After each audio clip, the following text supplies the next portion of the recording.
What's up, y'all? Y'all know who it is. Y'all know what to do. Like, comment, subscribe, share, hype me up, all that good stuff. Let's get into the show.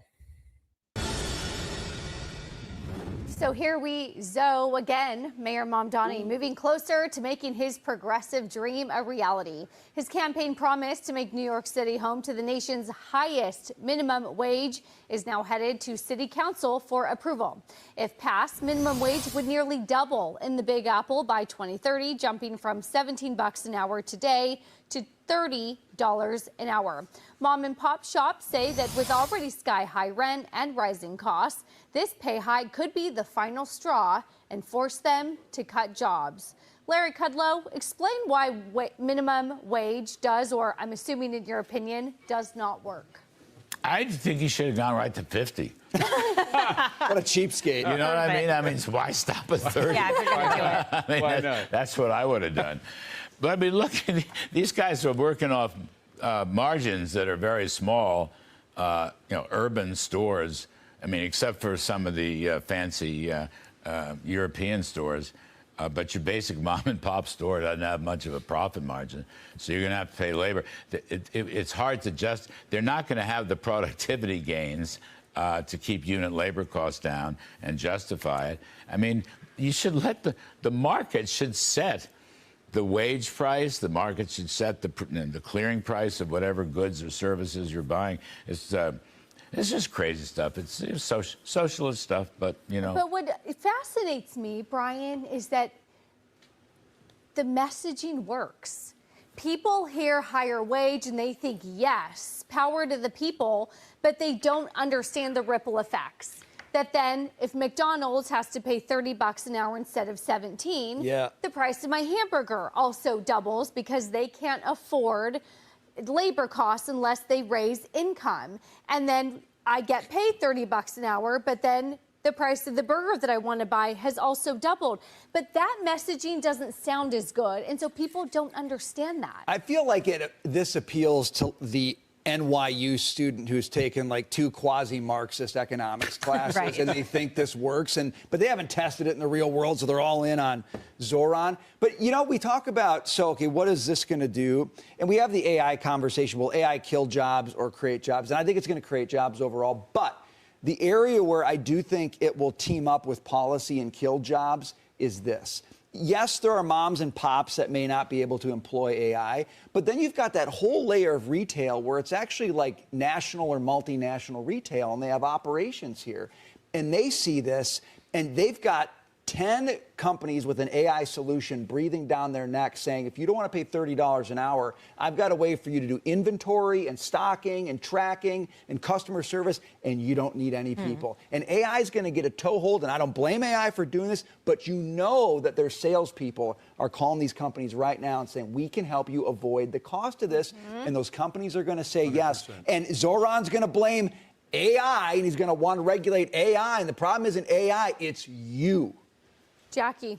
So in the traditional scenario that you're describing with McDonald's, this shows that Zoran knows nothing about economics. I mean, I don't know how many more examples of that we actually need to know that he knows nothing.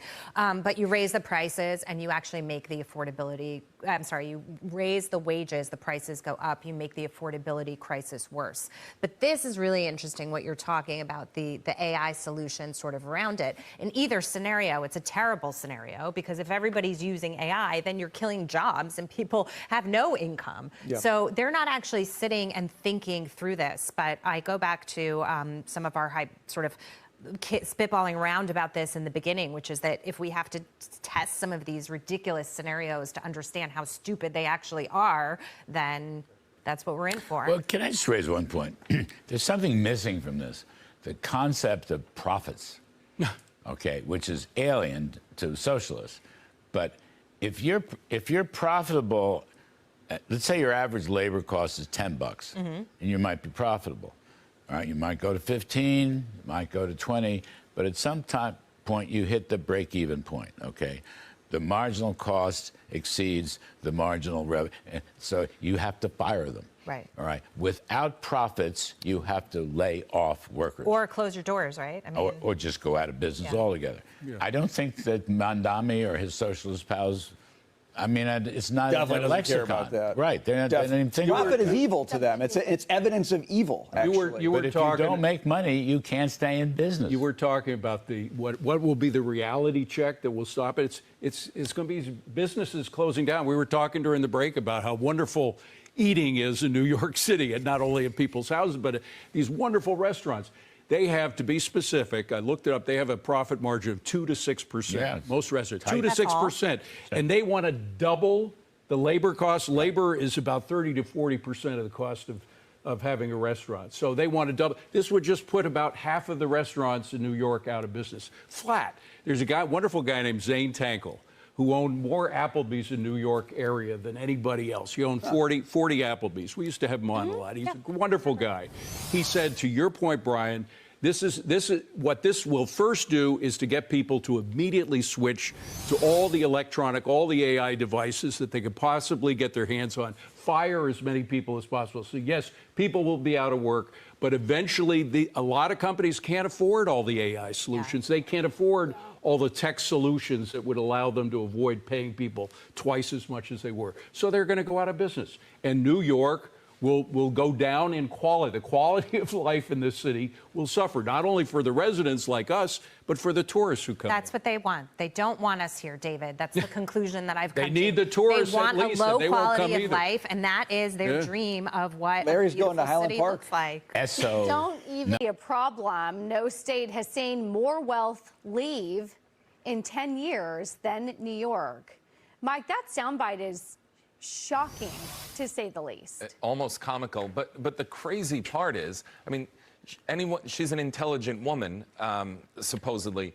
No one's coming back unless you change the policies that cause them to leave in the first place. Right. So just to come back because the governor, who won't change any of her policies, wants you to come back, the high net worth people are smart enough to go where their money's going to be treated best, and that's Florida. So I don't know. You have to do better than what she's doing. You want to keep people in New York to pay taxes for her social programs.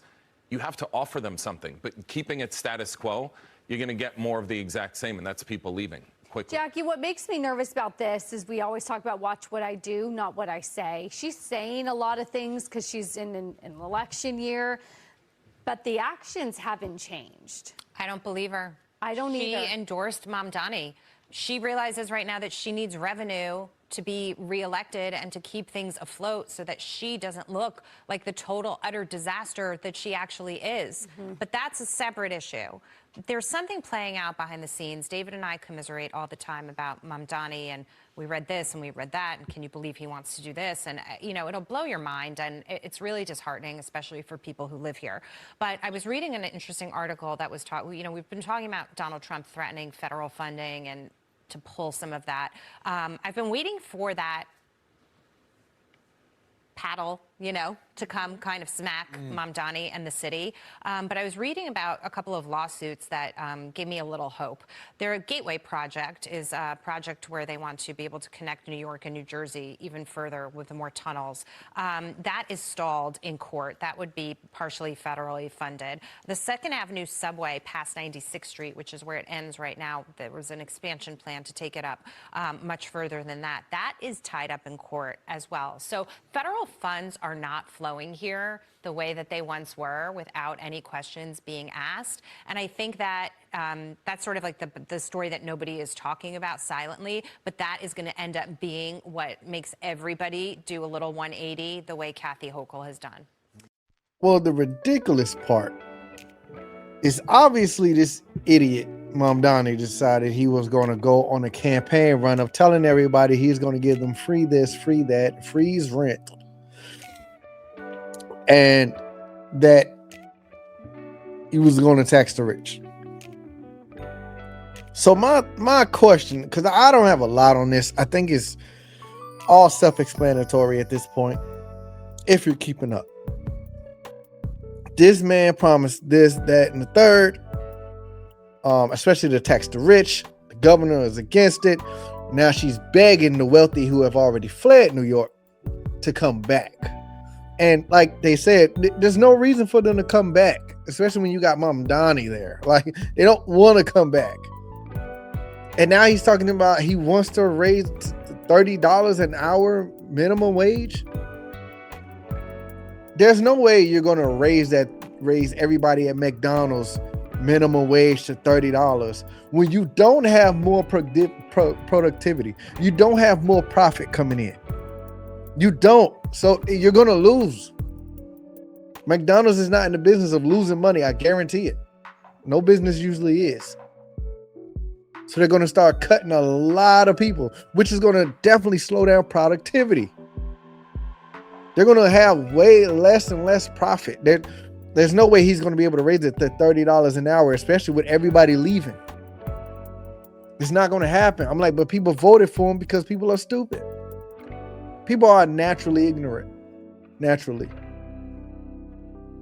So there's not much to say on this. I just have one question before I leave. One question for everybody in New York who voted and supported for Mamdani. And it's not a baseless question of how do you feel now? What do you think about your vote now? The thing is what were you thinking when he said he's going to promise to freeze rent? He was going to promise to give you government ran grocery stores and free bus routes and tax the rich. Did you even question if he had the power to do it? Or did you just say, F it? We're going to vote for him and support him anyway. Because I don't know a lot of New Yorkers. I will admit that. But I would like to know from New Yorkers, how is that going? Like, did anybody's rent freeze? Or, has affordability increased for you? Like, has affordability been better for you? Has there been a government ran grocery store that is actually efficient and works? That's very affordable. Are there free bus routes? I mean, I don't think there would be free anything, because understand, anybody that works in those organizations that's supposed to be free, or companies that's supposed to be free, somebody has to pay their salaries, pay their hourly wages. So it won't ever be free. It won't give you nothing free. And then I want to know, did he tax the rich the way he said he was going to tax the rich? Because as far as I'm concerned, if I remember, he said he was going to tax you if he can't tax the rich the way he wants to. So I would really like to know if there are any regrets from people who supported or voted for him over there in New York. If you're in New York, y'all let me know what y'all think in the comment section, man. As always, like, subscribe, comment, share, hype me up, all that good stuff, man. If you like the video, comment. If you don't like the video, I don't care. You know what to do. You know what it is. Till next time, y'all, I'm out.